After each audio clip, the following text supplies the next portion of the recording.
अस्सलामु अलैकुम व रहमतुल्लाहि व बरकातुह। माइक थोड़ा सा ऊपर कर दे भाई, थोड़ा सा ऊपर कर।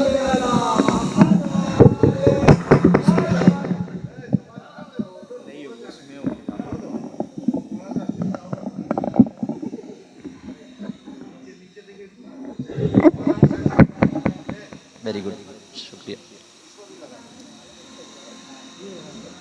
औज़ु बिल्लाहि मिनश शैतानिर रजीम, बिस्मिल्लाहिर रहमानिर रहीम।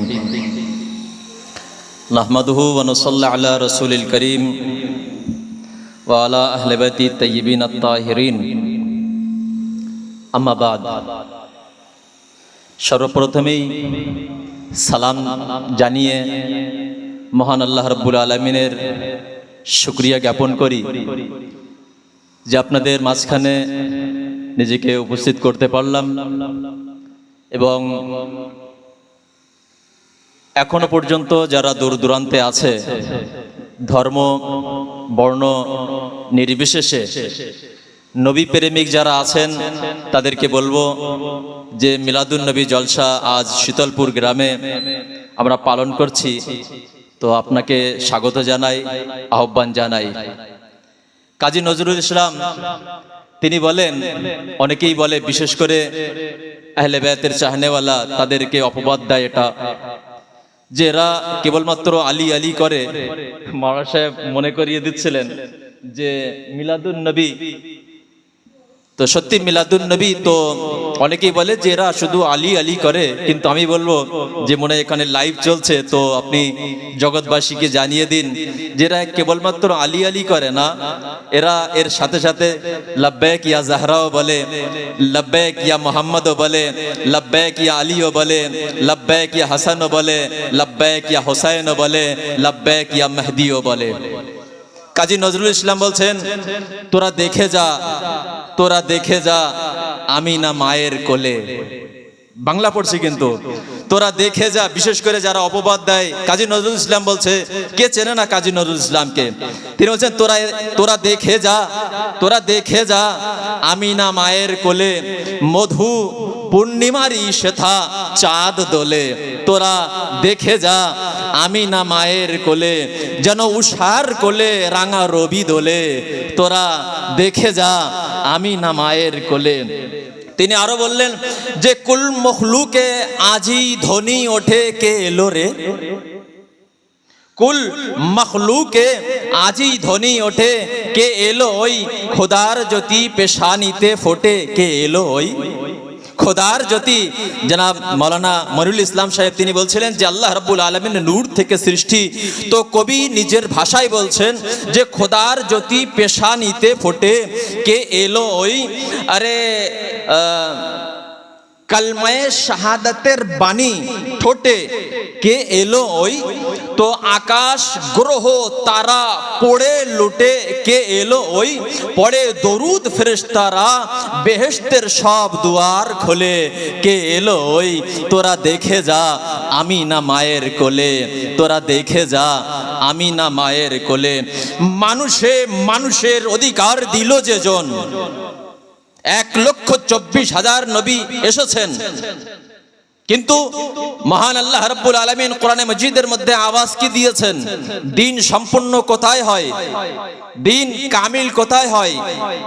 তো কবি নিজের ভাষায় বলছে মানুষের অধিকার দিল যে জন।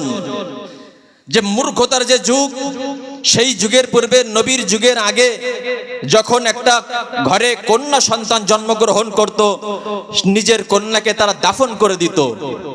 কিন্তু নবী আসার পরে পুরো সিস্টেমটা চেঞ্জ হয়ে গেল, বদলে গেল।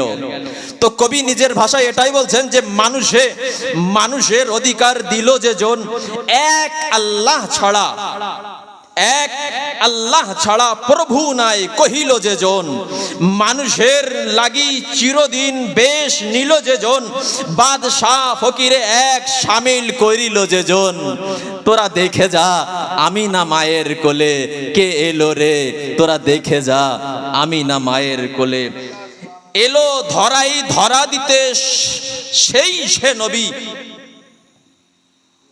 এলো ধরাই ধরা দিতে, কেননা নবী হচ্ছে নূরের।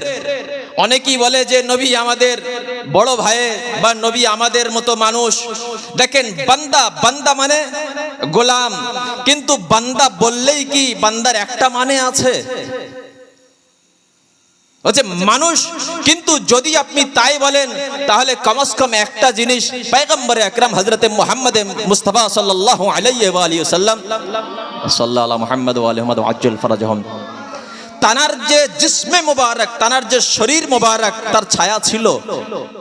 কমস কম আপনি একটা জিনিস নিয়ে আসেন যে নবীকে নিজের মতো বলার আগে কমস কম একবার আপনি ভাববেন যে নবীর ছায়া ছিল না, আমার ছায়া আছে কি নেই। আর কিছু দরকার নেই। তো নবী নূরের তৈরি, আসার প্রয়োজন কেন? তো কবি নিজের ভাষা বলছে এলো ধরাই ধরা দিতে।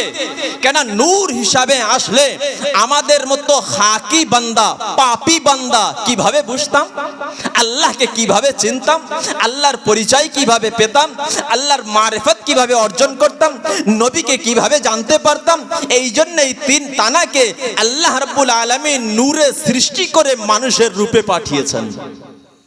তো কবি কি বলছেন যে এলো ধরাই ধরা দিতে সেই সে নবী, আমার আপনার প্রিয় নবী, শেষ নবী, শ্রেষ্ঠ নবী, বিশ্ব নবী। এলো ধরাই ধরা দিতে সেই সে নবী, ব্যতীত মানবের ধ্যানের ছবি, আজি মাতিল বিশ্ব নিখিল মুক্ত কলরোলে, তোরা দেখে যা আমিনা মায়ের কোলে, তোরা দেখে যা আমিনা মায়ের কোলে, কে এলো রে আমিনা মায়ের কোলে। সকলে মিলজুল একবার সালাওয়াত দর মোহাম্মদ আলে মোহাম্মদ। अगर इजाजत हो পয়গম্বর আকরাম হযরতে মুহাম্মদ মুস্তাফা সাল্লাল্লাহু আলাইহি ওয়া আলিহি ওয়াসাল্লাম সম্পর্কে কয়েকটি কথা তুলে ধরব। ইতিপূর্বে তার পূর্বেই কোরআনে মজিদের একটি আয়াত কোট করছি। খোদাবন্দে আলম সূরা আহজাব আয়াত নম্বর 57, সেখানে ইরশাদ করছেন বিসমিল্লাহির রহমানির রহিম, ইন্নাল্লাযীনা ইউযুনাল্লাহ ওয়া রাসূলাহু লা'নাহুমুল্লাহু ফিদ দুনিয়া ওয়াল আখিরাহ ওয়া আ'আদ্দা লাহুম আযাবাম মুহিনা। এর অর্থ কি? নিশ্চয়ই আপনি কোরআন পড়েন, বাংলায় দেখবেন এর মানে কি। সূরা আহজাব আয়াত নম্বর 57 খোদাবন্দে আলম ইরশাদ করছেন যে ওই সমস্ত ব্যক্তি যারা আযিয়াত দেয়, কষ্ট দেয়, কাকে? আল্লাহকে, ওয়া রাসূলহু, এবং তার রাসূলকে। রাসূল এই যুগে আছে 1447 হিজরি। রাসূল কোথায়? রাসূলকে কষ্ট কিভাবে দেবেন? আল্লাহ নিরাকার, আল্লাহকে কষ্ট আপনি কিভাবে দেবেন? কিন্তু আল্লাহ কোরআনে মজিদের মধ্যে ইরশাদ করেছেন যারা আল্লাহকে কষ্ট দেয় তার রাসূলকে কষ্ট দেয়। মানে মতলব অনেক হতে পারে, কিন্তু কষ্ট দেওয়ার অনেক পদ্ধতি। একটা উদাহরণ দিই। আপনি একজন মালিক, কোন জিনিসের, একটা ফ্যাক্টরি, একটা কারখানা, তার আপনি বস, মালিক। আমি কর্মচারী হিসেবে কাজ করি। আপনি যদি একটা কথা বলেন, আমি যদি সেই কথার অবাধ্য করি, তাহলে আমি আপনাকে কষ্ট দিলাম না? নাকি ভুল বললাম? আল্লাহ রাব্বুল আলামিন আমাদের উপরে অনেক জিনিস ওয়াজিব এবং ফরজ করেছে। এমনকি আল্লাহ রাব্বুল আলামিন কোরআনে মজিদের মধ্যে পয়গম্বর আকরাম হযরতে মুহাম্মদ আরবীকেও আদেশ দিয়েছেন যে আমার কিছু প্রতিদান চাই না, কেবলমাত্র আহলে বায়তের সঙ্গে মহব্বত ও মাওয়াদ্দাত ইখতিয়ার করা, এটাই না? যদি তার বিরুদ্ধে যায় তাহলে নবীকে কষ্ট দেওয়া নয়, তাহলে কি আল্লাহকে কষ্ট দেওয়া নয়? আমার উপরে নামাজ ফরজ করা হলো, আমি নামাজ পড়লাম না, তাহলে কি আল্লাহকে কষ্ট দিলাম না? কত অবাধ্য হয়েছে না? এর পরিণাম কি হবে? এমনকি নবীর পরিবার, তানার বেটি ফাতেমা, তানার জামাই এবং ভাই আলী ইবনে আবি তালিব আলাইহিস সালাতু ওয়াস সালাম, তানার দুই সন্তান নাতি ইমামে হাসান, ইমামে হোসেন, আরো 12 ইমাম পর্যন্ত সন্তান সন্ততি যারা আছে, তাদের যদি তাদের উপরে জুলম করা হয়, কষ্ট দেওয়া হয়, তাহলে কি নবী কষ্ট পাবেন না? पैगंबर আকরাম তিনি ইরশাদ করছেন কি, ফাতেমা তো বাদাতুম মিন্নি, ফাতেমা কে আমার অংশ, আমার টুকরো। ফামান আদাহা ফাকাদ আদানি, যে আমার বেটি ফাতেমাকে কষ্ট দিয়েছে সে আমাকে কষ্ট দিয়েছে। ফামান আদানি ফাকাদ আদাল্লাহ, যে আমাকে কষ্ট দিয়েছে, আমি নবী, আমাকে কষ্ট দিয়েছে সে আল্লাহকে কষ্ট দিয়েছে। মতলব কি হলো, নবী ও নবী পরিবারকে যারা কষ্ট দেবে তারা নবীকে কষ্ট দিয়েছে এবং আল্লাহকে কষ্ট দিয়েছে। আর কোরআন বলছে লানাহুমুল্লাহ ফিদ দুনিয়া ওয়াল আখিরা, আল্লাহ রাব্বুল আলামিন যদি নবীকে কষ্ট দেওয়া হয়, তারা আল্লাহকে কষ্ট দেওয়া হয়, তাহলে আল্লাহ রাব্বুল আলামিনের লানত তাদের উপরে বর্ষণ হবে এই দুনিয়াতে এবং আখিরাতে। ওয়া আ'আদ্দা লাহুম আযাবাম মুহিনা, আর ওই আখিরাতে যে হিসাব কিতাব হবে সেখানেও কিন্তু তাদের জন্য কঠিন একটা আযাব নিশ্চিতভাবে রেডি করা আছে।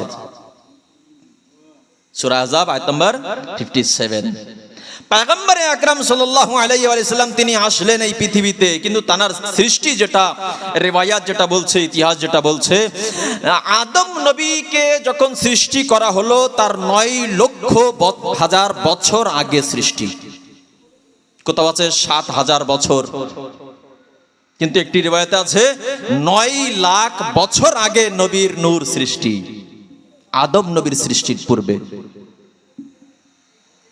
বাবার নাম আপনি জানেন, জনাবে আব্দুল্লাহ। পিতার নাম, কিন্তু মজার বিষয় দুটি রিওয়ায়াত আরো পাবেন যে 2 মাস বয়স বা তার আগে তার পিতা এই দুনিয়া ত্যাগ করেছিলেন, এবং তার যখন 6 বছর বয়স মা ইন্তেকাল করলেন।